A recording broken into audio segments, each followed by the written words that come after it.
فاسألوا أهل الذكر إن كنتم لا تعلمون.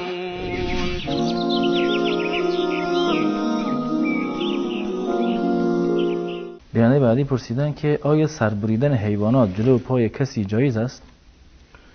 در مورد ذبح کردن حیوان برای شخصی که تازه از راه رسیده یا احیانا مثلا از حج برمیگردند، از عمره برمیگردند یا از مسافرتی برمیگردند، اینو ما باید در قالب شریعت باید به این نگاه بکنیم که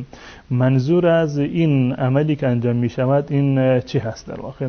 اگر صرفا اینو به خاطر و به نام این فرد ذبح می کنند، به نام این کسی که تازه از سفر برگشته، از حج عمره برگشته، به نام اون ذبح می کنند، به خاطر تعظیمش، به خاطر بزرگداشتش، یا احیانا نام الله متعال هم بر این نمیبرند و بعد از این که ذبح بکنند مثلا این گوسفند را، گاو و شتر را مثلا بیرون میاندازند و کسی از اون استفاده نمی کند. در این صورت هیچ گونه شک و شبهه‌ای وجود ندارد که چنین چیزی حرام هست،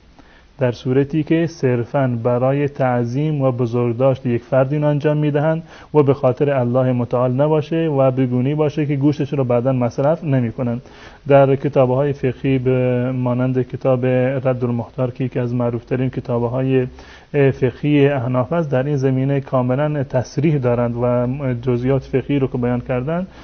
یکی از این مسائل این است که ذبح کردن برای امیر، اگر برای امیری که وقتی که میآید، فرض کنیم که رئیس جمهوری میآید یا یک امیر و حاکمی به یک جای میآید، برای احترامش و برای تعظیمش جلوی پایش یک چیز رو ذبح بکنند، صراحتا اینو در این کتاب آورده که این حرام هست، جز موارد حرام اینو قرار دادن و این قطعا این گونه هست. اگر واقعا هدف تعظیم این فرد باشه، بزرگداشت این فرد باشه و به خاطر اون این ذبحش میکنند و جلوی پایش ذبح میکنند که خودش هم ببیند که این همه اکرامش کردن، این قطعا حرام هست و جایز نیست. اما مورد دیگر هست که یک فرد یک جای می رود به مهمانی، به احترام اون شخص یک حیوانی رو ذبح میکنن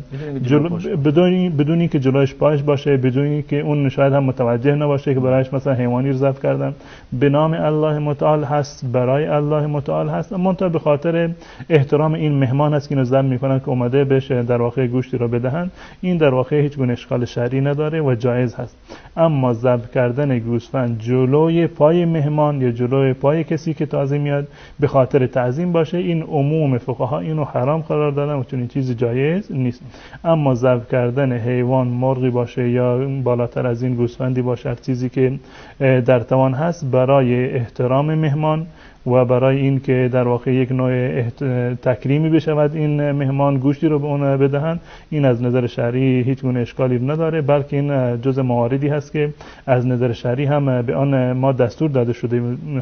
شدیم که رسول الله صلی الله علیه و سلم در روایتی که متفق علیه هست و بخاری و مسلم روایت کردن، ایشون فرمودن من کان یؤمن بالله والیوم الاخر فلیکرم ضیفه.